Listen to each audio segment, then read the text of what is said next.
so we will have a chance to maybe talk about some of that. So again, we're on Daf Chaf Gimel, and we pick up three lines in, and I actually interrupted the Breita when we ended yesterday. The Breita had been talking about what to do when a Av Beis Din or a Nasi or a Chacham dies. It did not spell out full aspects of Shiva and Kriya, although the Gemara earlier had related to the idea of doing Kriya for a Nasi and discussing the death of Rabbi Shimon Gamliel, Rabbi's father, and the issue about sewing it up and so on.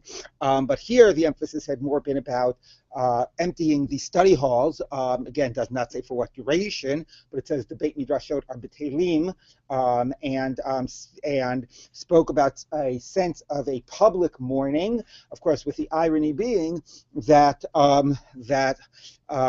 part of the aspect of mourning is that it's not about getting together with everybody else. It's about sort of being separated out from the community.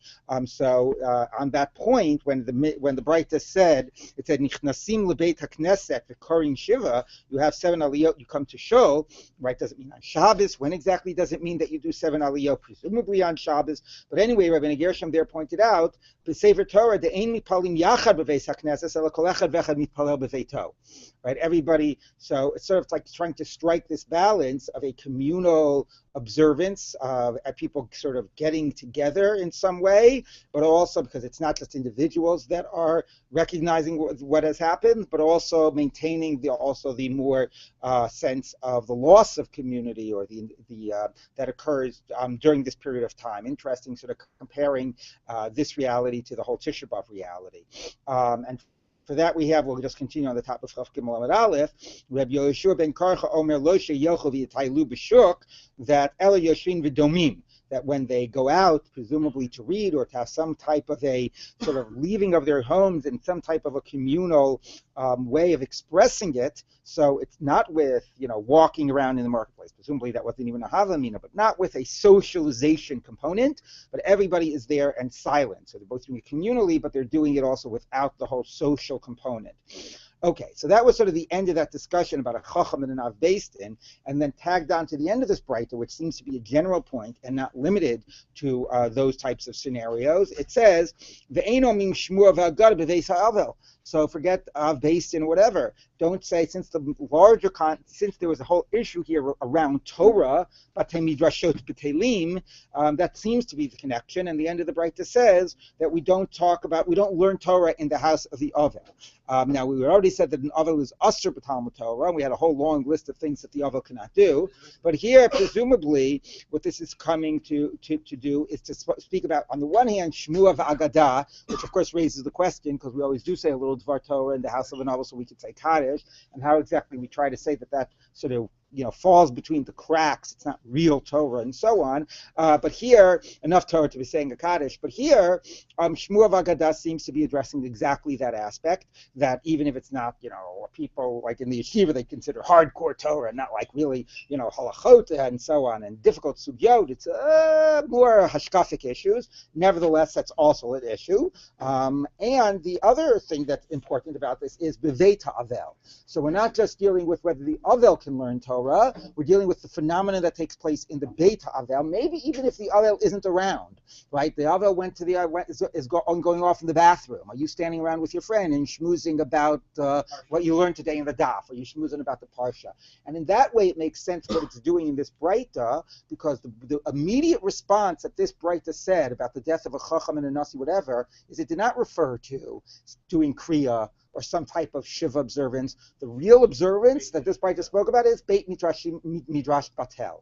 So there's a sense of like the impact of this on Torah, right? So on the one hand, you could sort of say like this great, gadol of Torah is lost. So there's a sense of Torah being lost. So there's an impact in terms of Torah that takes place, and so on. Here, in the case of the Beit Avel, in the Avel's house, there isn't Torah. On the one hand, it just be Torah Simcha, and you don't want the sort of Simcha even not in the presence of the Avel, but it's about the space and not the Avel. But it's also interesting in sort of just also thinking about, does that mean sort of like a recognition about when somebody is lost, the fact that it like sort of leaves some, rosham in terms of our sort of, normally we hear that about like a tzaddik, right? A tzaddik leaves, and it's Oser Roshan, etc. But anyway, it's interesting to see that comparison. Chacham dies, the Beis Midrash is batal. A normal person dies, in the house, there's no Torah.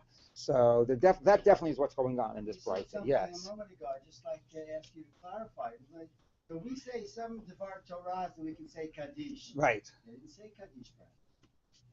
Right, that's a good point about the whole development of the institution of Kaddish, and it only gets like one reference in the Gemara and how that whole gets developed. So that's an excellent point to point out. You're right, that in all of our discussions we're not talking about Kaddish, and that also is what pushes the learning of Torah in the Avel's house, which you don't have here in the Gemara.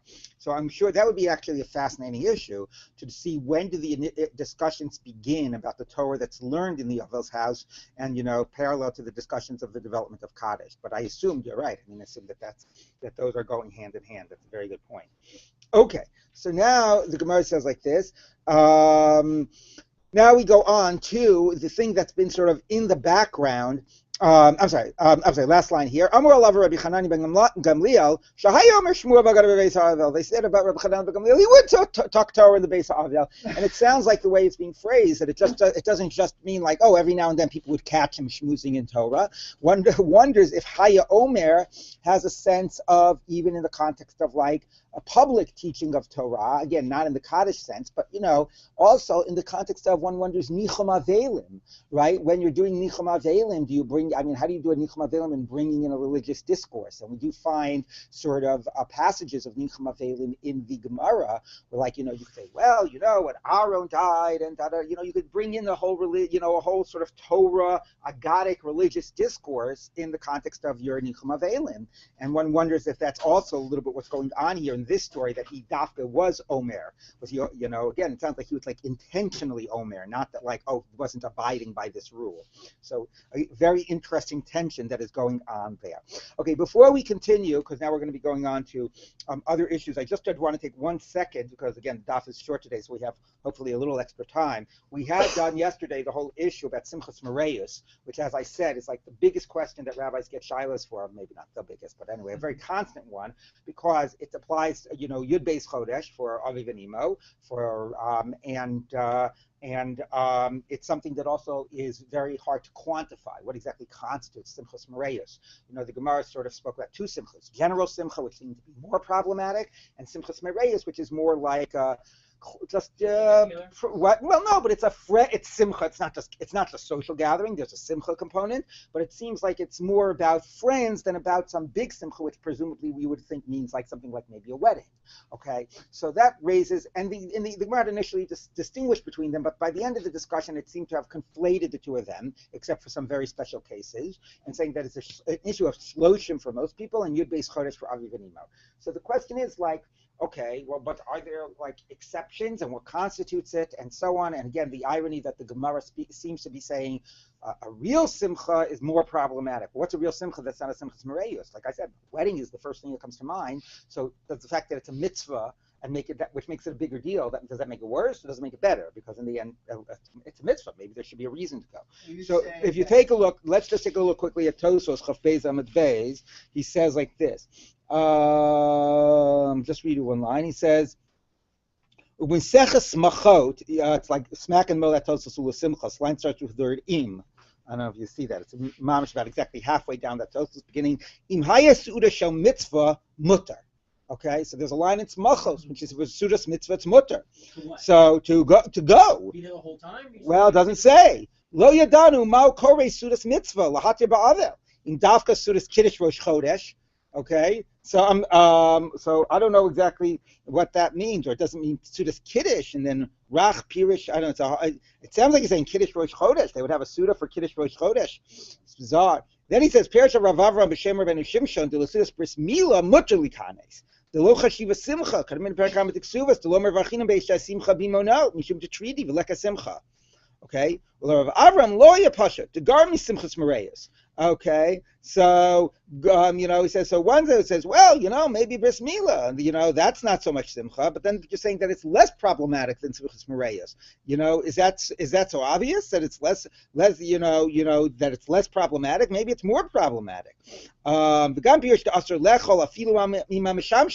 what we do is go ahead and eat with the staff, at a wedding. So here he says they're dealing with that, and they're asking, can you eat? So this issue, right? See, these aren't new things. Can you go ahead and eat with the serving staff? So he says it's aser. I'll just go ahead and eat with the service staff out there in the kitchen. No, you can't make that distinction. Okay, if you want to just go in without eating, that's okay. Okay, fine. So you see all of these different types of things, right? Is it better or is it worse because it's a simchas mitzvah? Is it okay to eat with the staff? Is it okay to go there if you're not eating, right? So all of these are very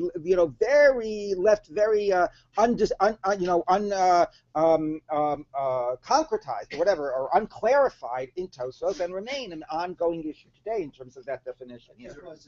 A short question in the language. Who's Tosafot Harav? What? Where? Tosafot Harav? What do you say? The second to last line. Oh, yeah, it's presumably the Rebbe of this Baal HaTosfos. I don't know who it is. Yeah. The second thing is amidst all of the difficulty in quantifying a definition, is everyone working with a, so to speak, objective occasion? Like three couples want to just go out to dinner, as opposed to it's someone's birthday. Right. So that's true. The Taz, had based on a line in the Taz, this gets created as a really extreme, although he doesn't claim that what he's saying is definition of simchas mereyas, but he brings down this idea of just generally socializing and getting together. And some people, some people who like to quantify things, it becomes this issue of not even having over more than two couples on Shabbos or something like that. I just feel that that's a way over formalization and quantification of something that was never defined that way. But there are some people that would like to create some very quantifiable, criteria for this, because it is much more contextual. Now, you could ask very specific questions. Does mitzvah make it better or does it make it worse? Right. But the question about, at what stage am I getting together with friends, and at what stage is it simchas mereyas, So, right, those are things. To the occasion. Right. Well, that's also true. Right, that's also true. Right. I'll just read you again one line here from the Rush. He says like this. He says, we were talking about the right before. Because simcha seems to be simchas mitzvah, and that's worse than simchas mereyas. Worse meaning more aser.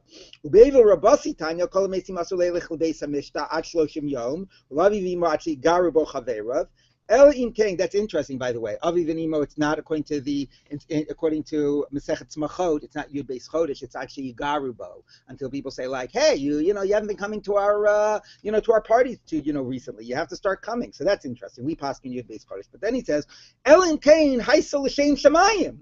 So Alma the Sudas Mitzvah Yesh Baheter Yoter Mi B'Sudas Avashos. Okay, and then he goes on to try to define exactly what the context of Shem Shemayim is, and what's Yerushalmi about Kiddush HaChodesh, etc. Okay, so you see that there's one other thing here. Oh yes, I wanted to read you this again because of its sort of practical relevance. Because of Rav Yehuda Bartzaloni Zal, Yesh Nogim Shechnasim B'Tuch Yud Beis Chodesh LeBeis HaChuppah Lishmoa HaBrachot O Levaker, right? To go in to have the chuppah to show yourself, hi Mazel Tov, Avolo Lachila. Okay, and then he goes on to say, is there simcha and simchas chuppah, maybe without achila v'shtia and so on. So he was in the rush, Simon Memdet.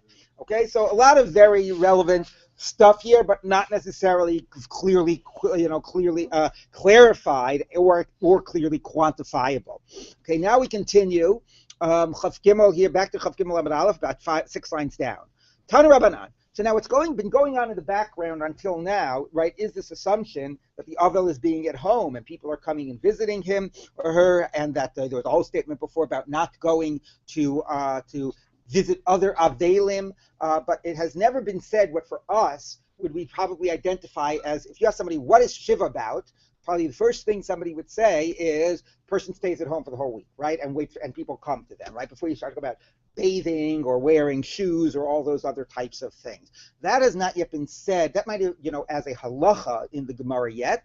And here we're going to actually say it as a halacha. As I actually said, I think some people, this is just a speculation of mine, but I guess my gut is that if you ask like random people, what does the word shiva mean? A lot of people would think it means sitting at home, not shiv av, 7. Okay, so anyway, let's take a look. Tana Rabbanan. Ovel, Shabbos Rishona ina yotze mipetach beito. The first Shabbos, he does not walk out of the door of his house. Shnia, the second Shabbos, yotze ve'ina yoshev bimkomo. He goes and he doesn't sit in his normal place. It doesn't exactly specify where, but the assumption is we mean in shul, or if there's some other type of place where people have a regular seat, like maybe a base medrash or something of that nature. Shlishit, the third week, Yoshev bimkomo, he can sit in his normal place, ve'ena medaber, but he's silent, doesn't speak to anyone. Revi'it, see, and you thought everybody was supposed to be quiet during davening. Okay, anyway, Revi'it, by the fourth Shabbos, hareu k'chol adam, then he can act like everybody else. Okay, so there, exactly, and talk in shul. No, normal. Okay, Rabbi Yehuda Omer, it is interesting, right? Because by the fourth Shabbos, you're getting towards the end of Shloshim, but it's not yet the end of Shloshim. Rabbi Yehuda said, Lo hutzruchu lo Shabbos Rishona lo yetze mipetach beito. You don't need a halacha not to leave your house during the first week. That's just that's what it means. Meaning, that is exactly, I think, getting to the point I was saying before. It's not just a nihug of avelos.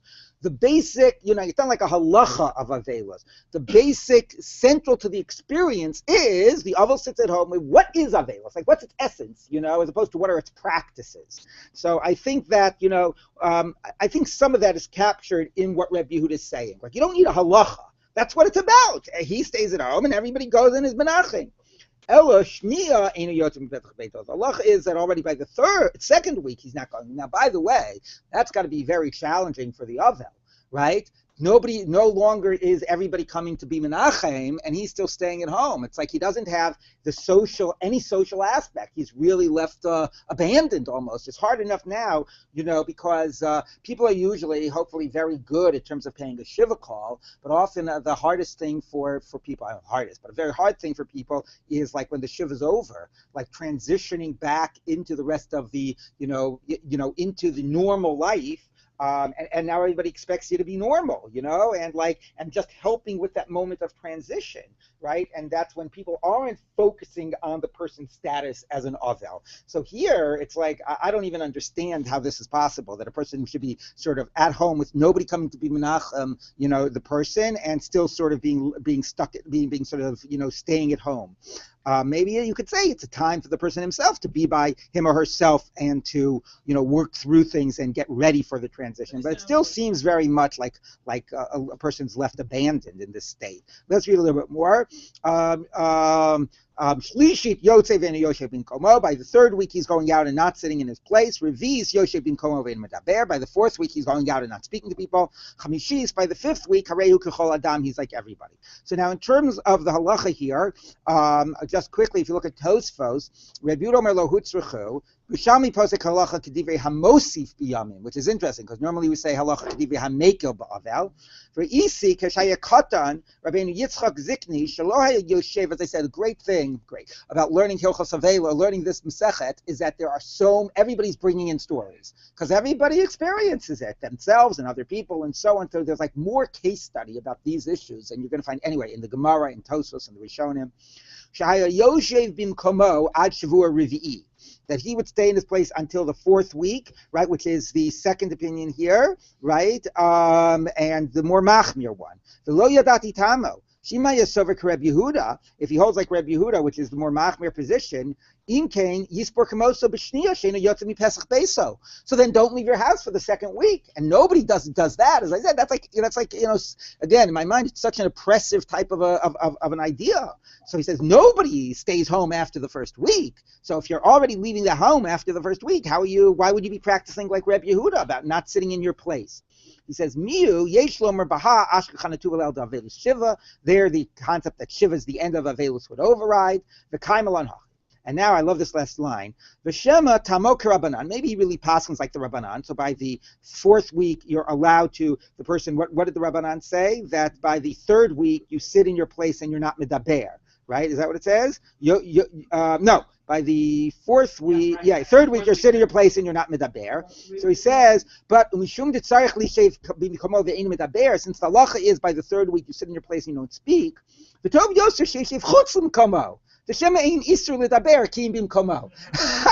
So he really, by the third week, could have sat in his place, but then he didn't want to have to not talk. So therefore, he figured if he doesn't sit in his place, the restriction of talking isn't socializing. It doesn't say you go out in the street and you can't talk to people. Right, it's in the context of like your place in shul, right, which is very much about like you're standing in the community, sort of seen as representing that. So in that context, to be speaking to other people is very much like you've restored your full status. This is conceptually what it's about, right? Because we're not talking about speaking. You can't talk to people. It's when you're yoshev bimkomo, you can't be medaber. That's restoring your full status in the community. So he figured, I won't be yoshev in my makom, and therefore I'll be able to talk to people. So you see the desire to talk to shul here really pushed towards a particular, choice. Yes. Right, I mentioned that. Who knows what makom it means? But where do you have a makom? I don't know. Maybe it's your box at the theater. I mean, but it seems to be like some type of a public. What are you saying?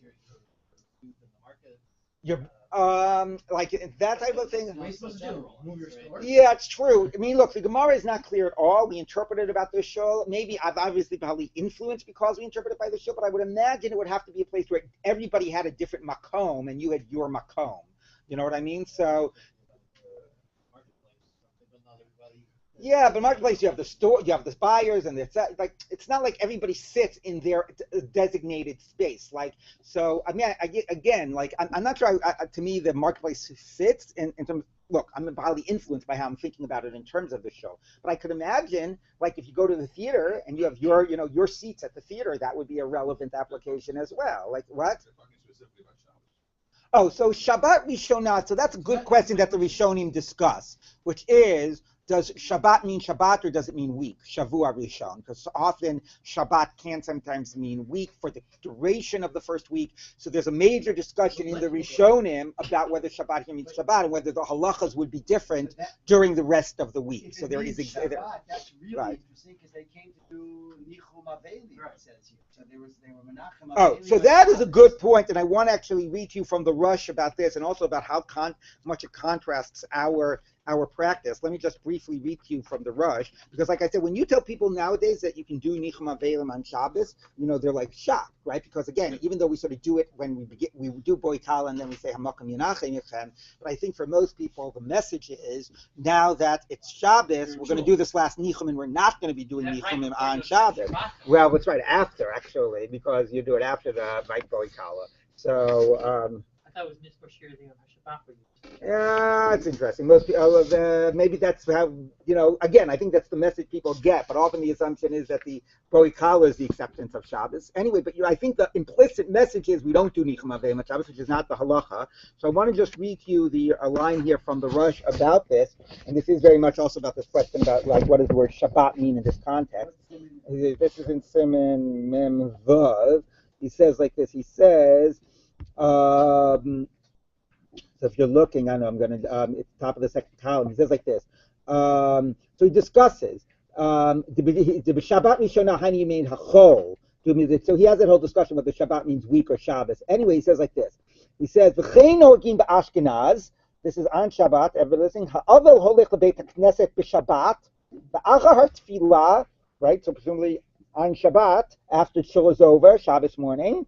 Ha'avel yotzei tchila v'yoshev lifnei beit hakneset v'chol ha'kahal yotzim v'yoshvim etzlo v'omer ha'avel v'holech lebeito v'kol ha'kahal ochim imo v'yoshvim sham sha'achat. So that actually do a public nichum avelim on Shabbat. He goes, he sits outside of shul after he's been in shul for Shabbat. Everybody sits with him for a moment right outside of shul, and then they all walk with him back home and presumably do a sit with him and presumably do nichum avelim and sit with him, at home. So there's actually a whole communal, as a whole entire community, going and doing the nichum avelim on Shabbat, which I just found is quite fascinating. The degree that not only that we allow it at an individual level, but sort of the public aspect of that. So he's interpreting Shabbat is in like the days of that week. Yeah. Not Shabbat itself. Yeah. Exactly, but there's a debate. There's a whole discussion in the Rush. I'll read you another line. He says like this: Rabbeinu Haizon Katav, Inin Yotzei Petach Beito, Vafilu b'Shabbat Hakol K'minhag HaMedina. Because he's also talking about going. Part of the context of the Rush was there was an opinion that you don't even go to shul the first week. If you read Shabbat as Shabbat literally, then it means that even on Shabbat during the first week you don't go to shul. So that's part of the issue of how to read the word Shabbat. So he was saying, no, it means week, it doesn't mean Shabbat, and you do go to shul on Shabbat, and so on. And then he quotes Rabbeinu Hai, says, Hakol K'minhag HaMedina. Heich de regili de mitzlu bebeis hakneset, where the practice that the daven in the shul, makdim v'asim mitzafa kamei tzibur bebeis hakneset, he should go early, be the first one there. Maybe also in terms of what it means to be going with everybody else or not. The heich de regili lemeitzu bebeis yosef, in places where the minhag is that the Yovel stays at home, on Shabbat he stays at home. So quite fascinating, these different minhagim. I'll read you from, now that I have my sperm here, I'll read you from, I don't have to just get it on my iPhone to access another sefer. I'll read you very quickly also just from some of the halachas about this, because also how absolute are these rulings in terms of not, the language is very absolute, right? Us, he's not yotzei mi pesach beso, but here, Let's say you're going to go. all right, so listen, he says, so by the way, that afilu is fascinating based on our earlier discussion. What do you mean afilu lishmo birchas hamila birchas hachuppah? Even though in the shloshim you shouldn't be going to a simcha. So that already, well, maybe it is allowed because it's, you're not going to be there for the meal, and it's a mitzvah. That raises all those earlier questions of definitions of simcha. Then the Ramah says, because going out at night again is sort of less in the sort of communal, sort of public type of interaction with people, like with all those types of normal public interactions that occur. The had also latzes chutz beso hainu davka litayel ol masau matan uchdome aval shalach moshel acharav o shetzarich lelech b'derech moshel, right? Somehow the governor, whatever, the ruler of the city needs you. O shetzarich lelech b'derech o l'shar dvarim hatzrisim lo harbei, right? So this is going from one place to another to sit shiva, the rest of shiva in a different house, or even if it's just like that stam stuff, it's something that's very urgent. Kimo davar ha'avad kagon davar ha'avad mutar lo latzes v'cheino again. Okay, so again, when the Gemara sounds very absolute, we start seeing the various latitudes, even like when it's not so urgent, just like a difference of going out at night where there's less of a social component, right? It's not supposed to be the home as a prison, right? So that's that whole very interesting. And then it goes on, different types of, possible exceptions and limits to this. Okay, so now, again, that's very, like, as I said, it's so funny. It was until now, this wasn't even listed in the list of Nihugei Avel, but part of that might have to do with what Rabbi Yehuda says, like, this is exactly what sitting Shiva is about. Okay, now moving on to another aspect. Tanu Rabbanan, Kol Shloshim Yom L'Nisuin. All for 30 days, a person cannot get married. Now, this is all going to be very much sort of said as no surprise from the man's perspective. We'll talk about the woman's perspective a little bit. I mean, the halach of not getting married all 30 days is the same, but some of these exceptions these exceptions we're about to talk about are from the man's perspective. Mesa Ishto. Now, by the way, right, the whole issue Mesa Ishto, if a man's wife dies, Asur Lisa Ish Acheres, Ad Sheyavru Alav Shlosh Regalim. So then you have to wait. If man's wife dies, then forget the fact that, other simchas the person could do after shloshim. But in terms of like respect of his first wife, you should not get married again until after 3 regalim. So it's not exactly Nihugei Avelus as much as respect of his first wife or other possible things that we'll see. Because the actual, again, Simcha ends after 30 days, issues. Rabbi Yehuda Omer, Regel Rishon V'Sheni Asur Shlishi Mutar. By the third one, it's permissible. Presumably he means after 2 regalim, it's permissible. V'im ein lo banim mutar lisa altar. And if he has no children, then he can get married right away because of the mitzvah of pruervu. Mishum bitul pruervivya. hinichalo banim ktanim, or if he's left with small children, and the assumption is that he's not capable of raising them himself, so mutar lisali alter, he can also get ready right away, mitnei parnas satan, in order to support them or to to raise them. 3 daughters, no sons, that's also fine. In terms of the first statement, presumably, because it's not a kiyum yet of puravu. Now, what does alter mean? Does alter, you would think, means after Shiva, right? But let's take a look at the story. Ma'aser shemesa isha shel Yosef HaKohen. There's a story that the wife of Yosef HaKohen died. V'amar la'achosa b'veis hakvaros, and he said to her sister, right in the cemetery during the kvura, v'chiyu parnasi es b'nei achotech, come and support the children of your sister's, your nieces and nephews. He basically proposed to her in the basic kvaros. And even so, lo ba'aleh elizman merubeh. So that was okay. It was allowed in order that she should be able to raise the kids. But there still is fundamentally an issue of the simchat nisuin that is problematic, which a lot has to do with the actual, coming together of husband and wife, having sex. So that he waited. How long did he wait? He waited 30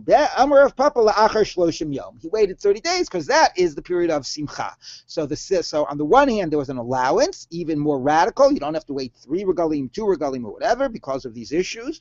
On the other hand, there was, since it was about raising the kids, and there is generally an issue of the sort of simcha and related aspects of marriage, he waited till the end of the month. What would happen in a case where it was about puravu, where obviously if it's about puravu and that's what the allowance is about, then they need to be having sex. So, Tosfos says that basically in that case you would allow it to have sex, right, as soon as the marriage occurred, if it was the first case about puravu. Now, there's a long Tosfos it's a short Tosfos, long Tosfos elsewhere, a long rush, a long discussion, where basically he's very bothered by the sense in the Gemara that it could be done even during Shiva. And he tries to say that the Gemara it's exaggerating. When it says Beis HaKvaros, it meant like metaphoric Beis HaKvaros. It didn't literally do it in the cemetery.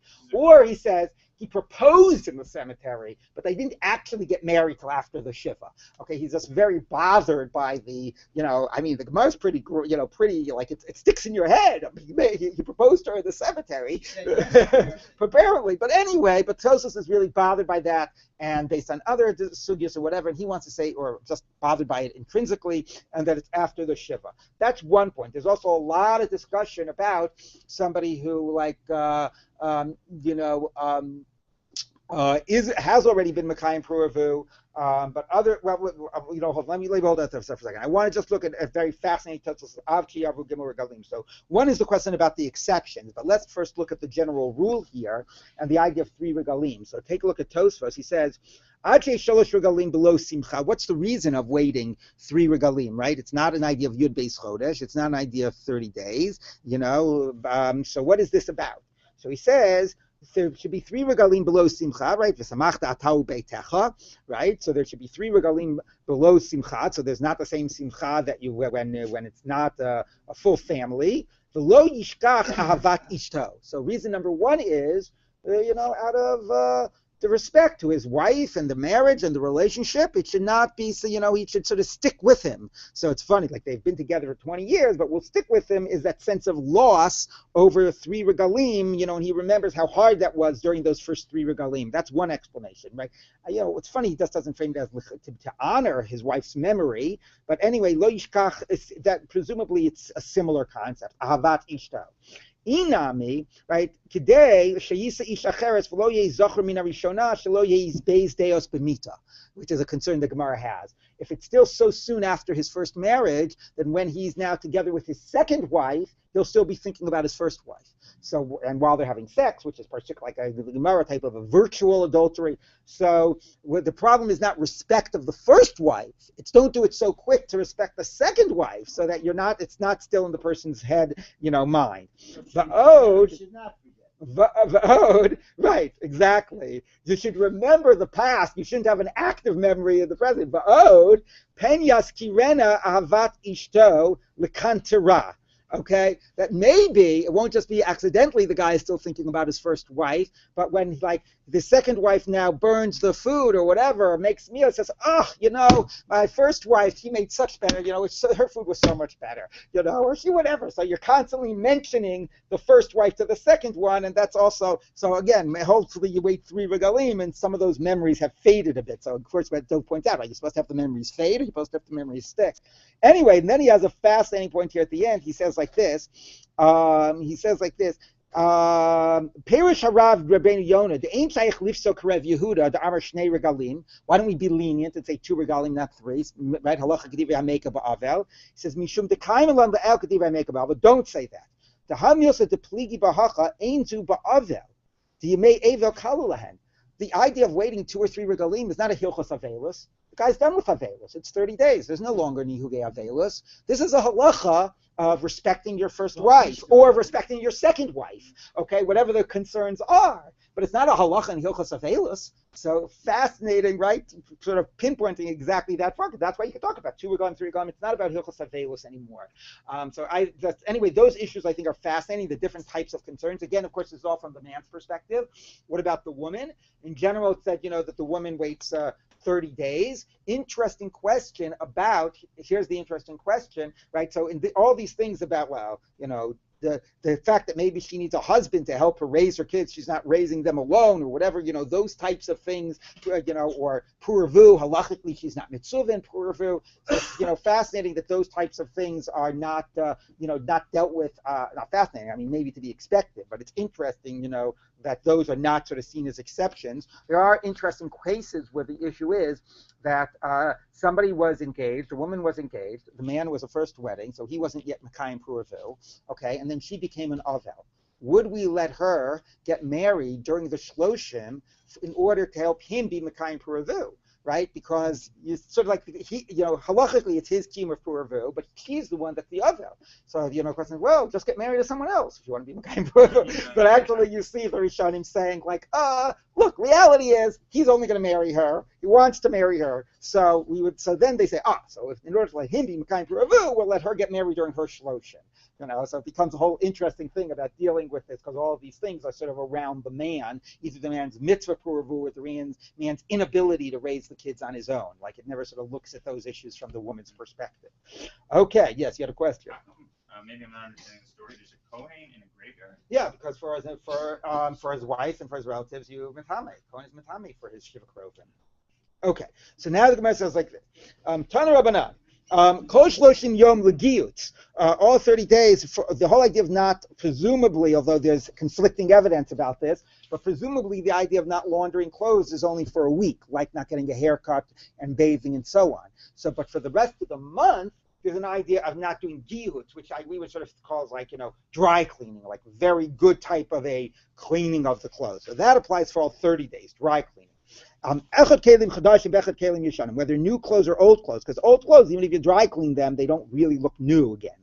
But nevertheless, it's all a problem. If they come from outside of the press, like they get repressed or whatever, and they look fresher, that's a problem. Rabbi Omer, lo asra lekelim chadashim bavad, only new clothes, right? You're never going to get old clothes even after dry cleaning to look new. So the only real problem is new clothes. So you can't. So you get your new clothes dry cleaned, and it looks like you're wearing, like it's totally like new clothes. Not totally new, obviously. Bilvad. Rabbi Eliezer, Rabbi Shimon Omer, lo asra lekelim chadashim levanim bilvad, only white new clothes, because then it looks totally like fresh and new, assuming if you could get it back to white again and sparkling. Okay, anyway. Abaye nofik bigarda de sarvala kirebi. Abaye went out with some type of a old white, like a cloak, like Rebbe, because it wasn't new, so he figured it was okay, right? Rava nofik bechimutzta de rumisa sumkasa charati. Nafka went out with this type of a cloak of a Roman, like a red Roman cloak, which was new. So even though it was new, he wore it to Rebbe Eliezer Reb Shimon, since it wasn't white, like Rebbe Eliezer Reb Shimon. So basically, the actual parameters of wearing freshly, like dry cleaned clothes during Shloshim is very narrow here. That being said, you see this huge Tosfos, because there's other sugyot that seem to sound like there's an isser of laundering for 30 days, not just for the week. And Tosfos tries to figure out how to read those other sugyot. Maybe they didn't literally mean laundering, they meant gihutz. Maybe actually gihutz here doesn't just mean dry cleaning. Maybe gihutz means laundering with soap, and when it says laundering is the first week, it just meant without soap or with soap. That constitutes gihutz. And then there's other discussions, because other Gemaras make it sound that outside of Eretz Yisrael, we don't know how to do gihutz to the same degree. So therefore nothing counts as gihutz outside of Eretz Yisrael, which means that everything is permissible after Shloshim. So there's all of these discussions. But the reality is, as you can see from the story, that the actual halachas, it's very limited what's usher for the rest of the month, and it remains conflicted in the Shulchan Aruch as well, with it being, but clearly being like very limited what's usher in this category after the first month. What would they have done in the Middle Ages that would correspond to what we're referring to? I have no idea of the history. Ironing, just ironing? I have no idea. I have no idea the history of laundry in the time of Chazal, in the Middle Ages. There's a huge sugya. There's a huge sugya about giyutz shalanu. Yeah, exactly. Giyutz shalanu, kikidus shalahen. I know somebody. I think somebody did a doctoral dissertation on it. Okay, I don't know. Let's go on. Okay, so back finally to the Mishnah. Shabbos counts towards the Shiva, but it does not interrupt, right? Obviously, because every Shiva runs through Shabbos. Meaning it doesn't interrupt, it doesn't end the Shiva. B'nai Yehuda, B'nai Glila. Now this is fascinating. We're going to have a debate, not by any rabbis, but by two different geographic regions, Yehuda and the Galil, and different sort of practices that they had. So it's not necessarily that they're issuing halachic rulings here. We're talking about different practices that they had, okay? But they're going to sort of treat it as a verbalized halachic debate. Hani Amri, these say, okay, Yesh Avelus b'Shabbos. Avelus continues to be practiced on Shabbos. The Hani Amri, and those say, interesting who's who, Ein Avelus b'Shabbos. It isn't practiced on Shabbos. Now, what does it mean, those that say it is practiced? Do they mean it's fully practiced? Like everything, right? So as we know, and as the Gemara is going to conclude in tomorrow's daf, we pass in dvarim shebetzina nohe, that private forms of practicing of the avelos is what we're talking about. Not having sex, maybe not bathing, things that don't sort of announce to other people that somebody is an avel. So Tosfos, and based on Rashi also, wants to read it this way, that the debate is whether a person continues to practice dvarim shebetzina. The Gemara doesn't say that. It's possible to read it, and the fascinating question, were there maybe those that actually practiced full Avelis during Shabbos? And why not? If Regel is mafsik and is more powerful, why is Regel mafsik? Because Regel is about simcha. So Shabbos isn't mafsik. It's because we're acknowledging that Shabbos isn't about simcha, right? Shabbos, we don't think about simcha in terms of Shabbos. Kavod, oneg, etc. So Shabbos isn't about simcha, and therefore it's not mafsik. So is it clear that it would have a power to limit Avelus at all? Maybe full Avelus should be practiced. Now, of course, Tosfos quotes the reason not is because it might not be about simcha, but it's also not about tsar. It's about kavod, oneg, enjoyment, and so on. And that's not consistent with a lot of the practices about Avelus that put a person in a more sort of pained mindset, or discomfort, and so on. But it's not as evident that you could have this middle thing. Like if it doesn't have the power of simcha to be mafsik, maybe Avelus should be practiced. It's possible to understand that actually is what's being articulated. Again, Rashi and Tosfos sort of pull back from that, and they say to the degree that anybody is saying you do Avelus b'Shabbos, it's our understanding of that, which means Dvarim shebetzina. Okay, but again, not clear in the Gemara. The Gemara is saying there's an opinion you do Avelus. Who knows what that means? Let's continue. Okay, yes. That's a really interesting thing. The question is whether these practices are supposed to reflect or create. Right. Yeah, that's the next point, and I think both are true. What? That was a question. Yeah. Well, what do you think? There tends to be, both tend to be said. So Rav Soloveitchik, certainly one of his major Torahs about Hilchos Avelus is seeing these not just as practices, but as expressions of an inner experience, and sort of focusing on the importance of that inner experience. And at the same time, for a lot of people, the whole power in general of ritual and various practices is that it helps cultivate and nurture type of, helps one internalize certain things. Now, you could say some people don't need it, but some people do need it during Avelis actually to help sort of, ground them and put them in touch. So I think I would not sort of choose between those two. I think both are true. In terms of the power of Shabbat in this middle state, that it's not Simcha, but it's something. If you take a look at Tosos, the Man Tosos, but right before the new Tosos Ve'eno, and you go up a line, he says like this. Like two lines above the word Ve'eno. Avagav de Shabbos Ola Regel Eno Ogel Ho Ve'eno Velos Klal Mishum Tichsiv Basimcha. That's by Regel. Shabbos Mielo Ksiv Simcha. Afilu Eno No Heges Ola. Ubiyushami Mefarish time of the Shabbos Deina Velus Noeg both. There's no Simcha. Mishum Tichsiv Birchas Hashem Hi Ta'ashir Velo Yosif Eitzev Ima. The blessing of God makes one, rich or whatever, and there's no pain or suffering. The Shabbos ksiv bei bracha. So it might not be simcha, but it's not a day to be suffering either. Okay, so that's that interesting middle position of Shabbat. So let's go back in the Gemara. So does one noeg avelos on Shabbos or not? And what again noeg avelos means could be full, could be dvarim shebetzina. Mandama yesh avelos b'Shabbos. The one says avelos is practiced on Shabbos. Dichtani ola because it's counting towards the shiva. So it must be that it's being practiced, at least to some degree. Mandamar ein avelos b'Shabbos. It's not practiced. Diktani ein mafsekes. It's not interrupting. So if it doesn't have the power to interrupt, okay. Now what does that mean? Maybe that's because you're noheg. No. If you would really be practicing avelus b'Shabbos fully or maybe even partially, but if it was really being practiced, hashta avelus naga ifsuk nibaya, the Mishnah wouldn't have to tell you it doesn't interrupt. If it's continued to be practiced on Shabbos, of course it doesn't interrupt. The fact that the Mishnah needs to tell you it doesn't interrupt the avelus, in terms of stopping the shiva, is only because it's not being practiced during Shabbos. Okay, so that's the two opinions.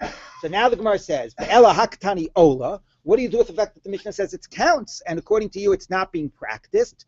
So why is the Mishnah saying that it counts towards Shabbos if it counts towards the shiva if avelos isn't being practiced?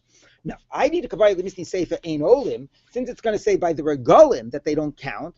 Tana reisha ola. So in the beginning it says it does count, but the reality is it's not being practiced. Now the funny thing is that the question, and this is what a big Tosfos is trying to figure out, the question should not be about the language of the Mishnah. It should be about the halacha of the Mishnah, right? You can say, the reason it says ola by Shabbos is because it's going to say ein ola by the regalim.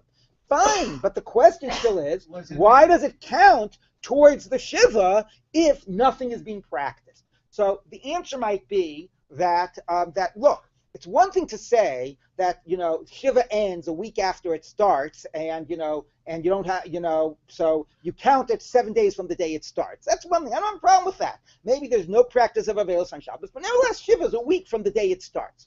But to say Shabbos is ola seems to be suggesting that there's a practice done on Shabbos that you get credit for, as it were, and that counts towards it. Not just that, the shiva ends a week later. So he says, that's what bothers me. The language of Ola, the language suggests that there's some practice that is counting towards the shiva. And then the response is, don't get hung up on the language. The language of Ola is only because by the regalim it's going to say ein olim. But the reality is there's no practice taking place on Shabbos. So that's one opinion.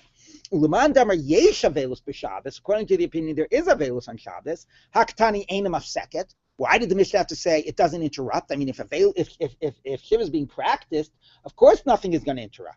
So, same answer. Mishum de kabayla misni sefer mafsikin. Since you're going to say by the regalim they do interrupt.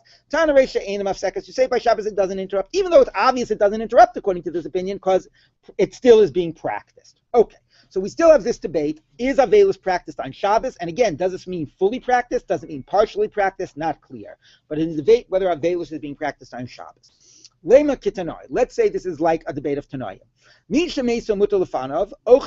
this is about onain, and what's surprising about this Gemara is that this Gemara assumes that there is some identity or some parallel between practices of aninus and practices of avelus, which normally are kept very, very separate. This Gemara thinks you can learn one from the other. And I'll just tell you, there's a major machlokas rishonim.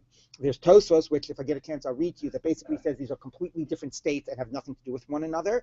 And then there's an approach of the Ramban that because of Gemaras like this suggests that Aninus and Avelus is all fundamentally one state. It's just that during the period of Aninus, because of the need to take care of the mace, that demands certain additional practices, like not eating meat, drinking wine, other types of things, obviously not doing brachot and mitzvot, etc.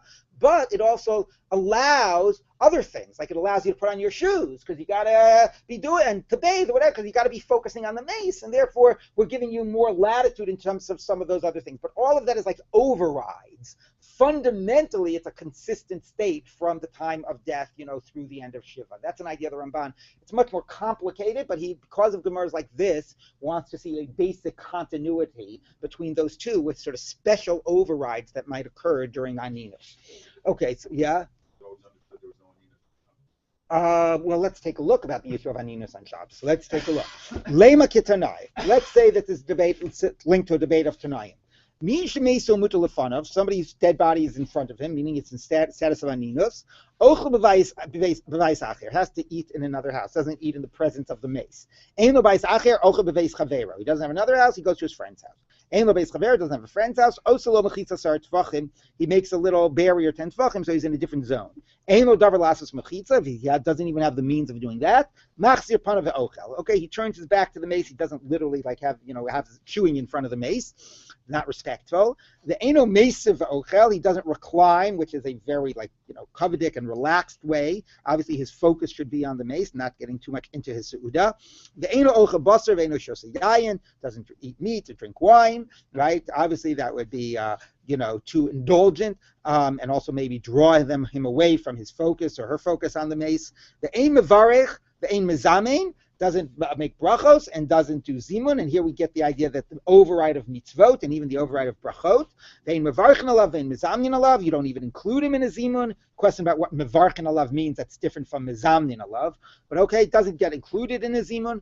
Upatim kriyas shema min tefillah and mikol mitzvahs and b'torah. He's exempt from kriyas shema, prayer, tefillin, and all mitzvahs. As long as meto mutal. Well, yeah. In general. Well, as long as the mace isn't buried, it is conceptually mutal lefanav. Now, there is interesting questions about people that are in a different city and are not in the process or whatever. Right, so that's questions of exactly what status is considered mutal lefanav. So it's bigger than loeg larash. Yeah. This is the status of Aninus. Okay. Right, the reish of eating is literally right. No, that's clear. That is clear that in this state, mutal lefanav starts out as something very concrete, and then not eating is not eating literally in the presence, but then it becomes more abstracted to the status of aninus, which is a conceptual status of mutal lefanav, and then it's a question of who exactly is in that category. Now, Shabbat, but on Shabbos, where you can't do burial anyway, so the idea of being focused on the burial is different. Mesa v'ochel, you can do a seba, mocha b'basar shosayayin, meat and wine, and mevarch, and mezamin, and varch, and mezamin, Allah v'chayah, b'kriyasma, b'tfilah, b'tfilah, b'chom, mitzvah, b'torah. Do mitzvahs, do brachos, etc. Of course, tefillin is thrown in there, because you don't put on tefillin on Shabbos. Okay. Rabbi Gamliel omer, nitoch shenitchayev be'elu. Once you're chayiv in all those other mitzvahs, nitchayev b'chul, and then you're chayiv in everything. Isn't that what we just said? You're chayiv in everything on Shabbos?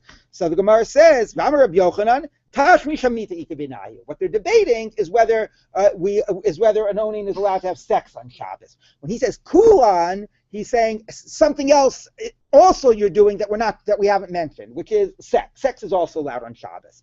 Okay, so there's a debate. On Shabbos, is an onin allowed to have sex or not? My love, this must be the debate. Notice that we're talking about aninus. Whoever said that an onin can't have sex? Right? We said that an avel can't have sex. We never said an onin can't have sex. So A, the assumption that it was problematic, and B, that we can learn what an onin is allowed to do on Shabbos and translate that into yesh avelus b'Shabbos or ein avelus b'Shabbos, right? So it becomes very strange. Also, by the way, though, in the context here of yesh avelus b'Shabbos, it's accepting that not everything is noheg by the onin. Most things are not being practiced, right? The question is, these dvarim shebetzina being practiced. So again, what does yesh avelus mean? Full, or are we talking only about dvarim shebetzina? So the Gemara anyway says, if a person is not having sex, we see there is some practice of avelus, aninus avelus on Shabbos. Umar savar ein avelus b'Shabbos, and therefore you see that this is exactly parallels the other debate. So the Gemara says, Mimai, says who? Dilma ad kan lo kamartana kama hasam elamishum demesim mutulafanav. That's only because he's an onin. Maybe aninus is worse. Either you want to say that it's a type of avelus, maybe it's a more severe avelus, so therefore it would even restrict sex on Shabbos. Here the mace has been buried, and you're in the second stage here of avelus, or a completely different stage. Well, maybe it would be different, and maybe it wouldn't be practiced at all. Even sex would be allowed. The adkan, or the opposite.